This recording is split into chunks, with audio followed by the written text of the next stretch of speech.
They're all singing along with the theme tune now. We've got used to it. It's so jaunty. Good afternoon, evening, morning, wherever you are in the day. Welcome to another Bluebell Notes podcast. Hello. I'm Neil Povey. I'm Josie. I'm Jim Tippler. It's nice to be back. We're in the Povey Towers dining room. We do this all over the place, don't we? We do. We've done it everywhere now. We'll have to take it. We'll have to take it on the road and do something. We could do it as a Mile High Club one day. Oh, okay. With all three of us. Okay. Yeah. Right. The less said about that, the better. Bluebell Roots. Last time we had a lovely evening, didn't we? It seems like a long time ago now because we've all been doing various things, and it's taken a while to catch up with ourselves. And but we had a lovely evening with the self-help group and lots of other people. Who do we have up for? We had Paul, didn't we? Paul Winter. Paul Winter. We had Gary Alexander. Yep. We had Lisa Pritchard and Jason Loughran. Mm-hmm. Colin Chapman and Mark Woodgate. Yeah. Yes. It was nice to hear Mark playing something that wasn't on the dobro, actually, as well. Hearing Mark playing guitar. He had Ian with him as well, didn't he? Ian with the harmonica as well. Yeah, absolutely. Yeah. That was great fun. So a nice lot of floor spots. Always good quality, as always. And some beautiful food from Philippa as well. Yes, yeah, I had the vegan option, which was the little mushroom bake, which was really yummy with a nice sauce. I had cheese souffle. Did you? I have to say, I had both. Oh, you greedy? So-and-so. I did. I had a bit of both. It was delicious. Of course you did. Roast chicken, and there was a kale thing, wasn't there, as well? So it was very nice. No Philippa in this episode, I'm afraid. So that's all the food chat you're going to get for today. Yeah. For now. Just the sound of dribbling for a little while. Just a bit, yeah, as we all remember. And I haven't even had breakfast this morning as well. Oh. And actually, talking of the floor spots, we'll have a track from one of our floor spots a little bit later. We're going to talk about the self-help group. We've got an interview with them and a live track from them as well. And we're going to be talking about kind of what's the relevance of music and storytelling and things like that as well, aren't we? So it's going to be quite sort of packed. Yes. All right, so I tell you what, why don't we get straight into that, and we'll start with a song that was Lisa and Jason. Now, they've been coming along to Bluebell Roots for, several years, actually. Yeah, they're great supporters of the local sort of folk scene as well, because they co-run the Six Bells Folk Club at Chiddingly. We've known them for a long time. They're very, very good. Jason's got history. He's skin in the game. His dad was a musician, wasn't he? Yes. I don't know what Lisa's family history is with that, but what they do very well is they just totally gel as a duo, don't they? They do. Both with their guitar styles. Jason's got an interesting guitar style. His finger-picking style is quite unique, I think, and very distinctive as a guitarist. Yeah. And also he's got his dad's beautiful old Martin. Yeah. Which is painted black, isn't it? Black. Yeah. Don't ever strip that off. No. That's all part of its history. It is, absolutely. And that, it makes its tone as well, doesn't it? Plus he's known for his ovation, which he brings along sometimes, the roundback ovation as well. Yeah. But one of the things they do really well is harmonise. Yes. Yeah, beautiful harmonies. We're going to talk a lot about that today, actually. And they're writing a lot more together as well. And I think the song that we're going to play is one of their original songs. Excellent. Well, let's hear that now. Let's get straight into it. This is it's a song called Silhouettes, isn't it?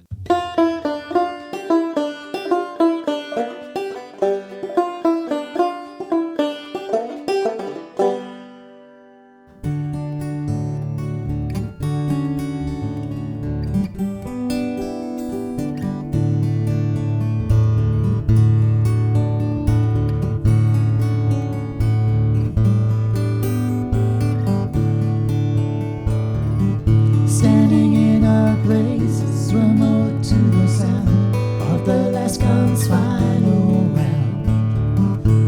The empire's fallen, now it lays down. The west is the sunset now, facing up to history.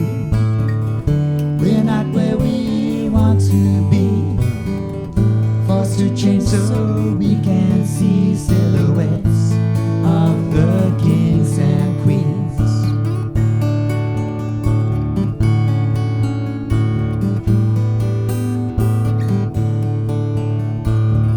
The tower stands in the landscape now. The house house has fallen to the ground. Sunrise in the eastward now. There is life for us all around. Letting go of history. Get to where we want to be. Embrace the change and you will see silhouettes of the kings and queens. Embrace the change and you will see silhouettes of the kings and queens.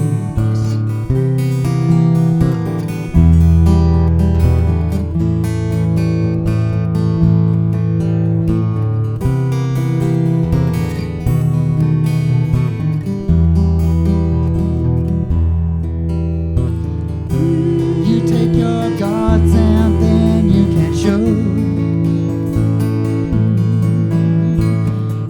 that belief is all that you'll ever know.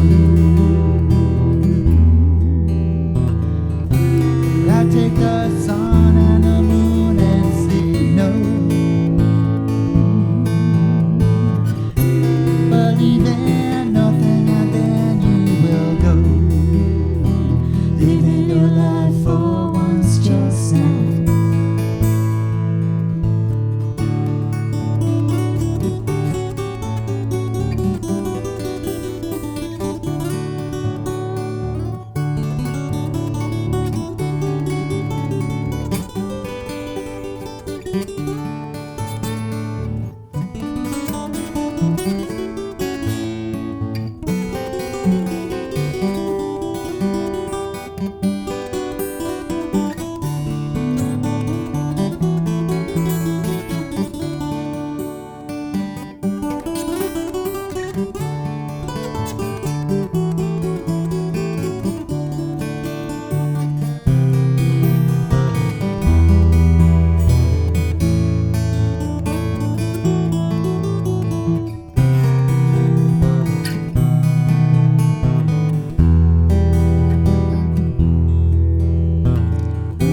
You take your gods and then you can show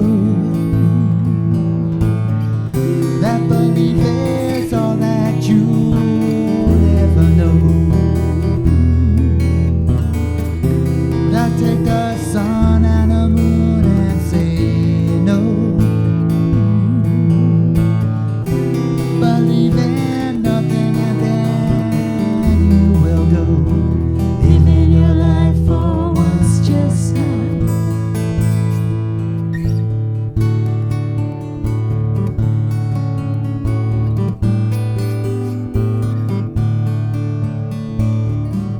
Standing in a place normal to the sound of the last known final round.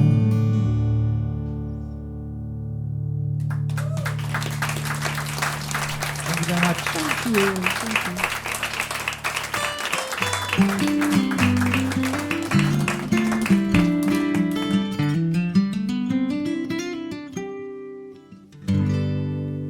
That's beautiful stuff. Silhouettes from Lisa Pritchard and Jason Loughran. As we said, harmonies is a big thing about what they do, definitely. Yeah, and they've got unusual harmonies, haven't they? They're not your traditional sort of and thirds harmonies. And plus, added to which, they've got very distinctive voices. Yeah. You know, when we sing, people say our voices kind of complement each other, and Jason's and Lisa's do, but in a different kind of way because they're so different. Yeah. You know, Lisa's got quite a distinctive vibrato. Yeah. And Jason's voice is quite husky, isn't it? And But you say it's different to the way that you are, but actually your voices are different in a similar way to that, because Josie has a particular vibrato, yes, and yours is a rougher singing style, isn't it? Definitely. cheers. No, but it is and it's meant in an absolutely mine's more approximate. He's inventing notes we haven't heard before. No, but it works. Jason's is quite different to yours in the sense that Jason's is quite understated and measured. I think his style of singing. But yeah, like you say, what's really interesting is that how different voices will complement one another in absolutely, that way. yes. And we talk a lot about that actually when we talk about the self-help group a little bit later on, because that's some really interesting stuff, because their harmonies is kind of one of the distinctive things. It is, yes, definitely. And the other thing that we were going to mention really was that the idea of stories in songs. And a lot of people do this when they come along and do the floor spots. They'll tell a little story and then they'll sing the story in the song. Yeah. And again, we're going to talk about that with Mark and Clara and Sarah from the self-help group. You do it a lot. Yeah, we do. Yeah, I mean, it's kind of a folk club thing, isn't it? It is a folk thing. Introducing your songs. But I think sorry, Josie, go on. No, that's right. You don't tend to get that with an open mic scenario. People will get out and just play a song. Right. Yeah, or they'll say who it's by or whatever. Yeah, they don't tend to say the story behind it. But at our thing, you engage with the audience a little bit more, and you have a discussion with them almost about what the song is trying to say. Yeah, there's a time element as well, though, isn't there? If you're doing, if you've got the luxury of like a 30, 45 minute performance slot, you've got the time to introduce songs. If you're just doing an open mic, that's you're only going to be doing 1 or 2 songs, and you've got 10 minutes. Yeah, and you haven't got you haven't got time to spend 2 minutes explaining the story. We've been to once before, haven't we? Where it's like you either have 2 songs or 1 song and an introduction. Yeah. Oh, really? And they're quite specific about it. Yeah. That's interesting. That would because we do have floor spots that come occasionally to the Bluebell Roots thing, who do like to tell a story, and there's more story than song there sometimes. So I get the point. Naming no names. No. Jim Neal. Yeah, I was going to say that. It's just the same names as 2 of the people that are in this room right now. But we joke about it with Jim as well, and we love it actually, because he's very good at it as well. Yeah, absolutely.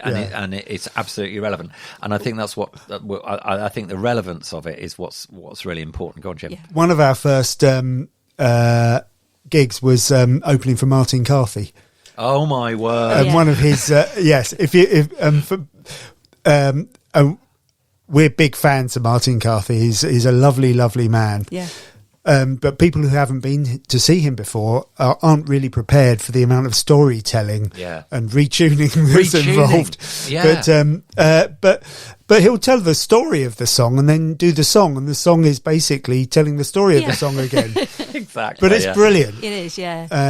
And totally entertaining. So. We've been spending this year doing our Your Stories in Song project. Yeah. And that was based on the fact that at gigs, people in the audience come up to us and they share stories. Yeah. So something that we've sung has been relevant to them, or something we've talked about before the song we've sung has struck a chord with them, so they've come and told us their story. Yeah. And so we decided to set up this project, which we've been doing this year.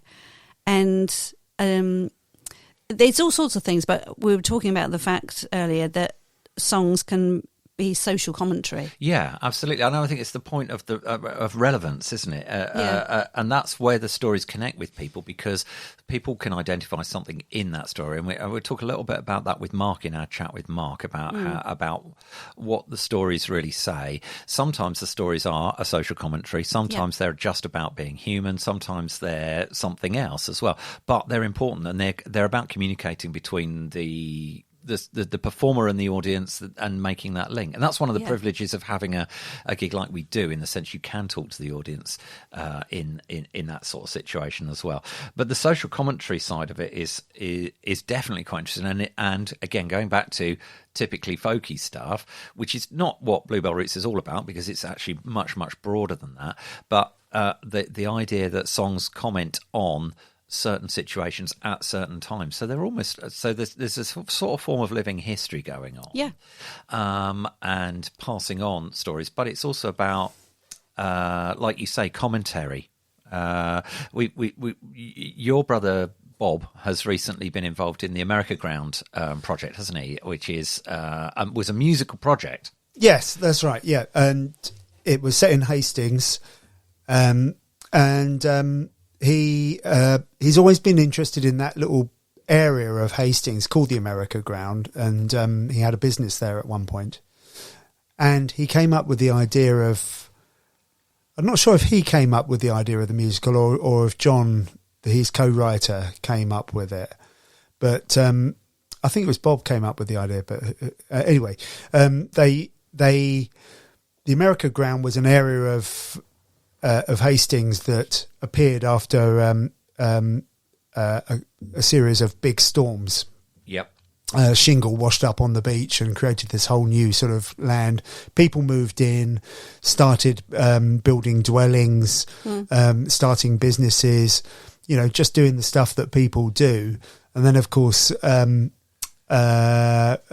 people moved in, started to make money out of it and started to, commercialise, and then the corporation got involved, and that's how this thing blossomed. And there were a lot of this is back in the early 19th century, and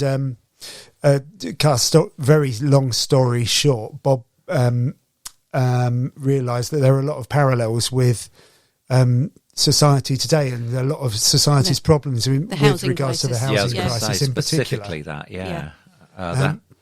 Because what happened was there was a sort of an uprising, essentially, wasn't there, of the people who lived in this area? Is that right? Is that yeah? I mean, there wasn't a violent uprising, but there was certainly, sort of ambience of independence and of not revolution, but standing up against that development side of things. That's right. And there was I can't remember the author's name. I think it's in the program. I'll find it in a minute.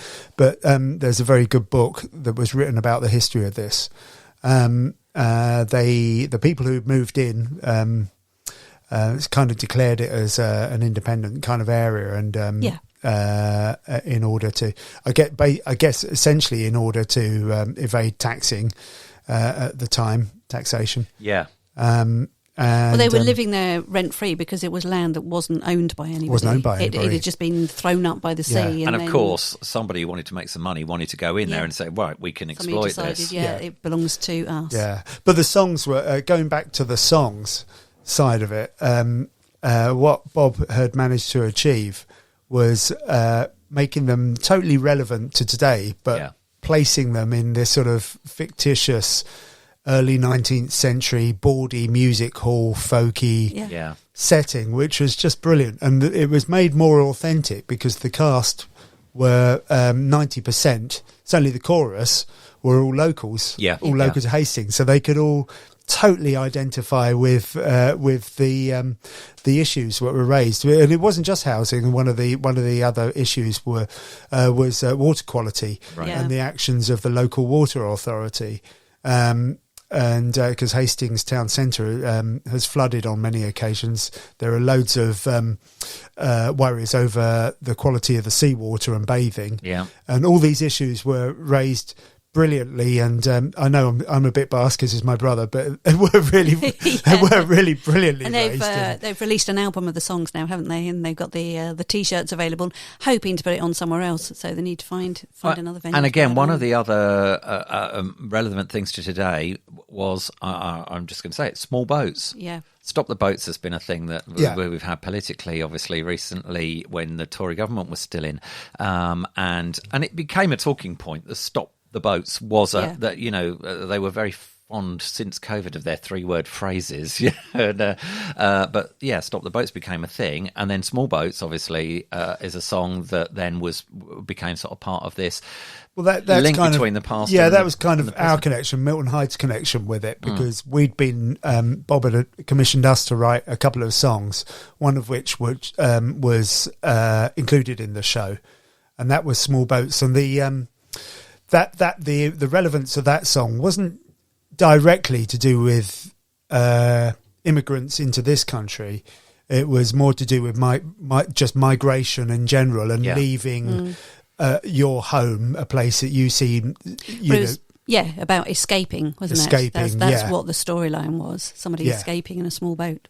But the wrench of leaving your home, where you'd felt safe for many, many years and then felt threatened, and then being forced to take this massive step and take a big risk to get somewhere else. So it could just as easily be someone leaving the UK and going to Australia, Yeah. or something like that. And that could be today, or it could be, 100, 150 years ago. There's broader themes, isn't it? But that's one of the things that songs do, and that they communicate with people, and people find what is relevant to them in the song. There's So different levels, aren't there? while Yeah. some people will see that and hear it as, this is very relevant to the boats crossing the channel at the moment, other people will see it in that way that you say. It's actually more about the whole idea of the feeling safe, or where are we going, that kind of thing, and how is it going to be when we get there. Andy Melrose has a similar he has a song, doesn't he, about a similar sort of theme as well, but it resonates because of the idea of what we hear in the news, but also people's own personal experiences, and I think that's the importance of music and the importance of songs. Because the story aspect of this is really important, and in the musical, they're telling a story through that song. One of the things that we spoke to Mark about with the self-help group when they performed was that his stories are perhaps less obvious as to what they are. He's telling abstract. a story, but it's more abstract, and we'll hear Mark talk about that. Well, let's actually have a listen to a self-help group song now that they performed on the night. It's a song called Woody's Song, and then we'll hear the chat that we had with the self-help group right after that.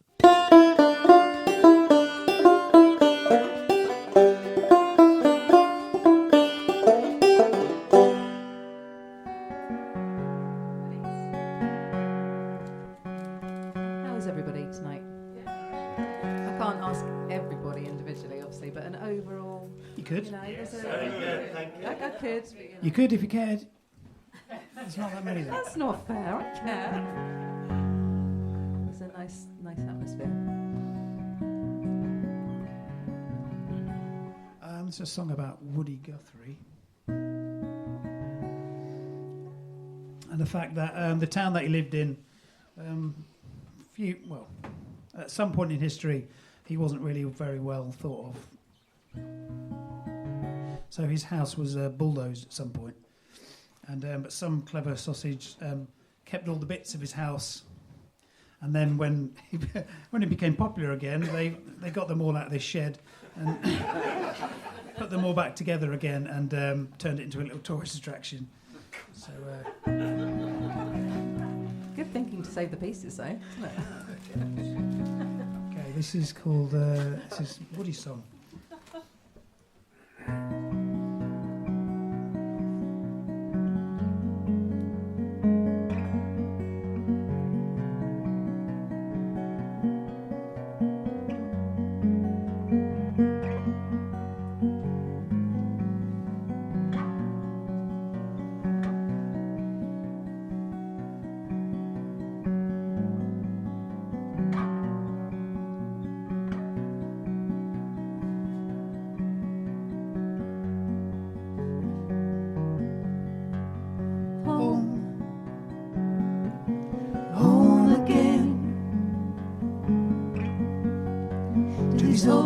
Streets, see the London house rise from the dust again.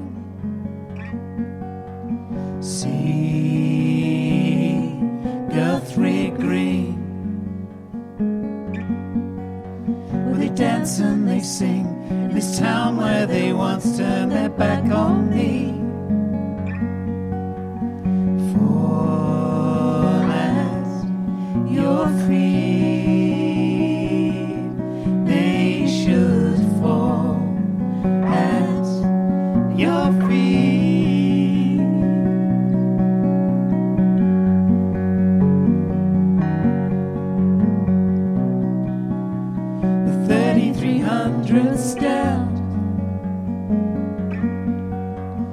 Dollars I bring change in their pockets of minds again. My land, our land, bring the pieces back here and remember my songs, let me sing again. Fall at your feet.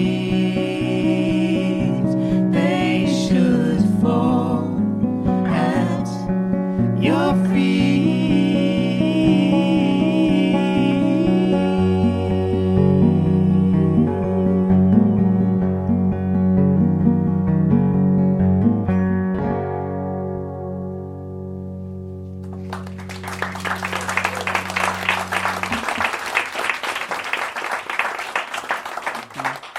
It's post Bluebell Roots. We've just heard from the self-help group, Mark, Clara, Sarah. Hello. Hi. Do you enjoy that? Yeah, it's great.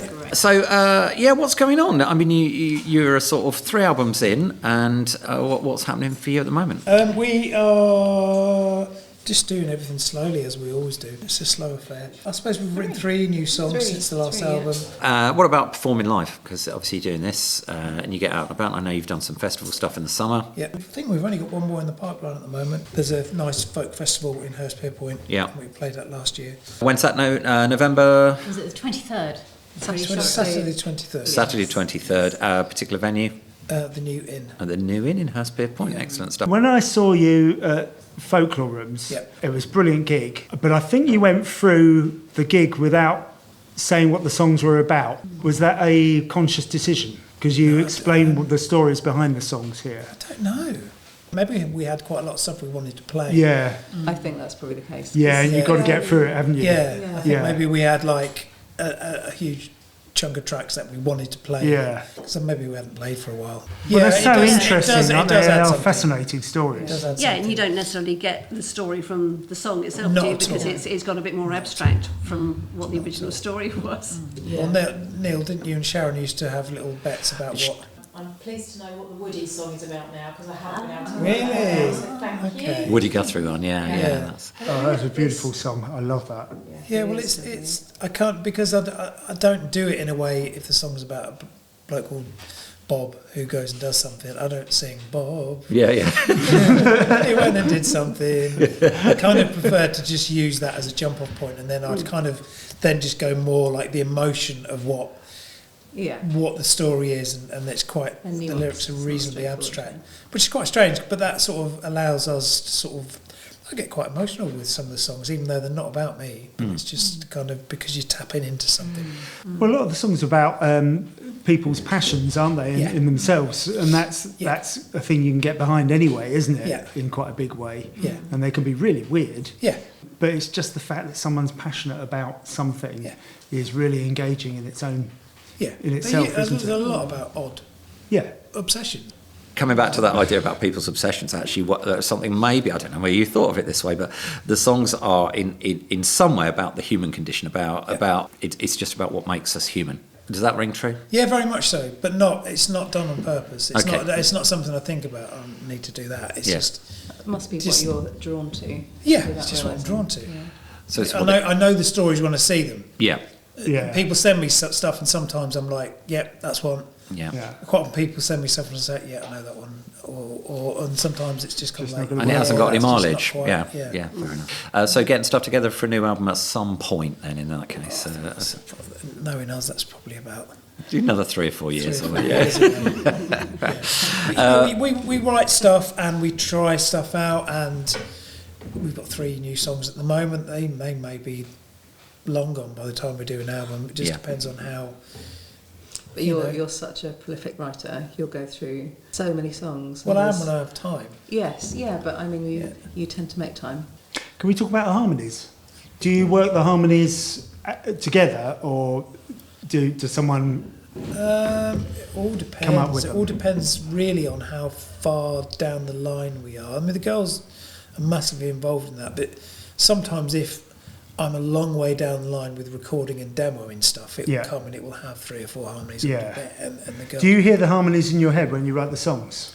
Yes, but I just think it's all just kind of part of the thing now, isn't it? From the new songs that we played tonight, because you just played them to us kind of on acoustic guitar, and we just had a rehearsal one night and we just added our Came out harmonies with in. them. Yeah.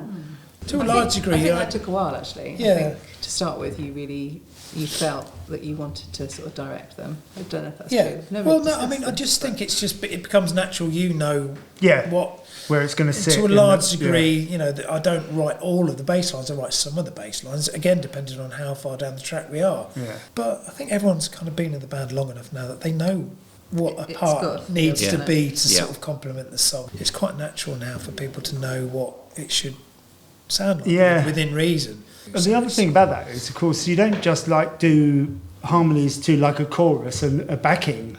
I mean, it's part and parcel of the whole song. Most of the songs, I know that there are a couple of times where just one of you took the harmony part. Yeah. But it means that all three of you have got to sing all of the words to every song. Yeah.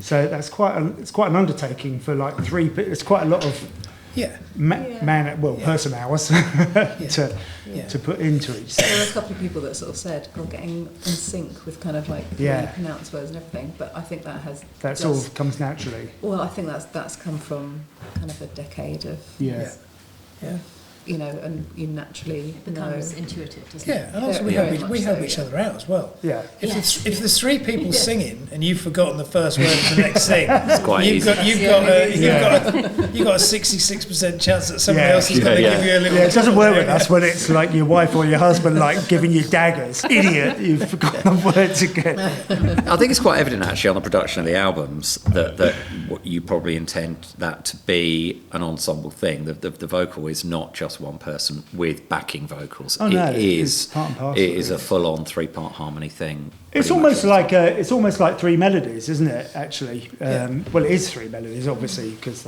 you're singing different things. But they're like three lead melodies that are making. I feel, and it sounds like one melody, but a complicated. Sophisticated melody. It's interesting though, actually, what listeners do and whether people sing along with it, which one they go with, where do you pick as the main melody and sort of. Do you sing in unison as well for certain songs, or is it always harmony?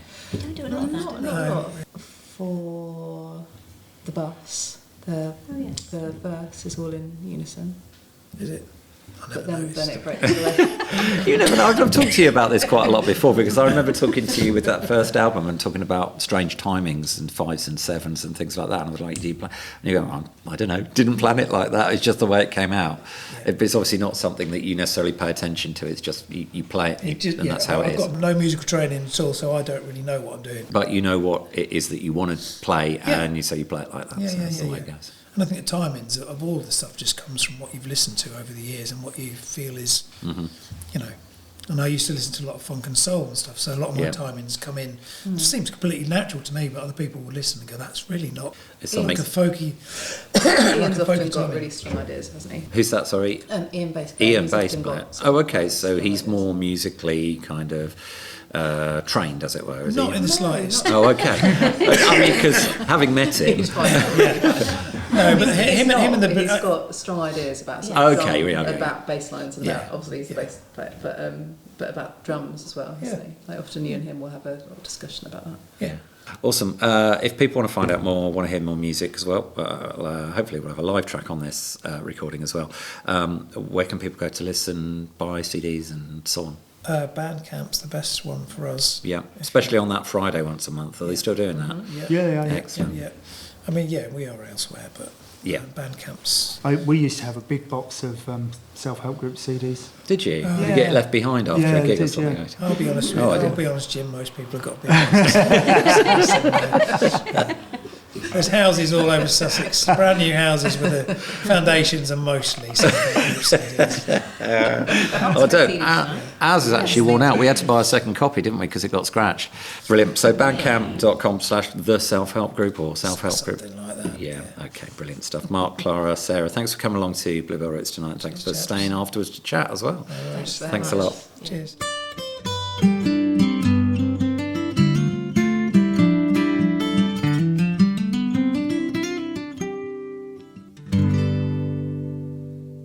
It was a nice chat with Mark and Clara and Sarah from the Self-Help Group. Thanks to them for coming along for the evening. It was lovely to see them all again. I haven't been for a while, have they? Yeah, it was great. Last few times I've seen them with the whole band, but they're so brilliant as a trio as well, aren't they, with those harmonies? Yeah, and that's, the harmony thing, obviously, they discussed in some detail, and it kind of links back to what we were talking about with Jason and Lisa as well. Also, they've got some brilliant videos on YouTube. Some very funny ones, a couple of which I'm in. Oh, were you? Yeah, I didn't know that. Yeah. I might be one. Oh, and I'm in one of yours and in one of theirs, I think. You're not one of the ones in the inflatable suits, are you? No, that's not me. No, I didn't need an inflatable suit. I'm already inflated. They're well worth checking out. Go and look for their stuff. Let's talk about what's happening for the next Bluebell Roots. Well, the next Bluebell Roots is coming up very fast as we speak. Yeah, it is. So we've got the lovely Kathy and Mick, haven't we? Two's Company. Two's Company, yeah. Although there will be Two's Company Plus, won't they? So. Two's Company with extra company. With extra company, yes. Yeah, there's a few people joining them. I know that Seffi and Anne from Cheer Up Mollies are going to come along and do a song. I think Andy Melrose is going to be joining. I think Terry Lees is going to be joining them as well for a number. Ooh. So, we haven't been invited yet, though, have we? It's nice. Yeah, cheers. Lovely. Yeah. Thanks.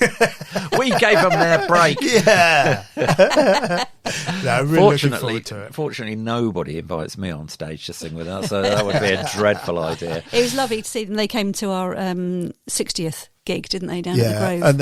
And performed with Seffi and Anne then. That was a lovely afternoon and evening as well. I enjoyed that. I was learning how to use a digital mixer on the fly. That was fun. Yeah, I'm sorry about that. It's all experience. So we'll have them. We'll have some floor spots as well for people as well. What's the date?